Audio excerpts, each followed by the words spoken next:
কুফানগরীতে এক নাস্তিক ছিল। সে বলে বেড়াতো, আমি আল্লাহরে দেখি না তাই মানি না।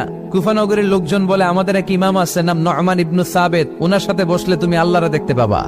সে বলে, তাই তাহলে তোমাদের ইমামকে ডাকো।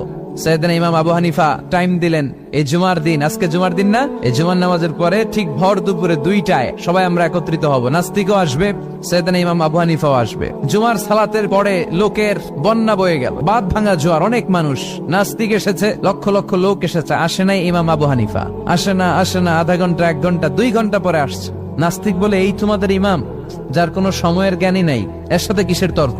সাইয়েদনা ইমাম আবু হানিফা বলে, ইনদি উযর, আমার ওজর আছে। কি ওজর? সাইয়েদনা ইমাম আবু হানিফা বলেন, আমি ঘর থেকে বের হয়ে আসার পথে একটা নদী পার হয়ে আসতে হয়। আজকে এসে দেখি নদীর মধ্যে কোনো মানুষ টানুষ নাই, নৌকা নাই, মাঝি নাই, কিচ্ছু নাই। তো হঠাৎ দেখলাম পাশে বিশাল বড় একটা গাছ। এই গাছটা এমনি এমনি 2 ভাগ হয়ে গেল। হঠাৎ গাছ থেকে এমনি এমনি লম্বা তক্তা হয়ে গেল। এমনি এমনি তক্তাগুলো জোড়া লেগে নৌকা হয়ে গেল। আর নৌকা আমার সামনে আসলো, মাঝি ছাড়া, লগি বৈঠা ছাড়া। আমি নৌকায় যেয়ে বসলাম, নৌকাটা আমার নিয়ে টান দিয়ে সাঁ করে ওপার নিয়ে গেল। তো এই যে এই কাজগুলো আর প্রসেসিং গুলো হতে আমার 2 ঘন্টা সময় লেগেছে।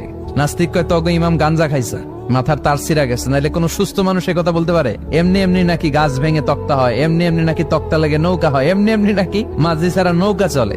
সাইয়েদনা ইমাম আবু হানিফা বললেন, এই তো আপনি লাইনে চলে আসছেন।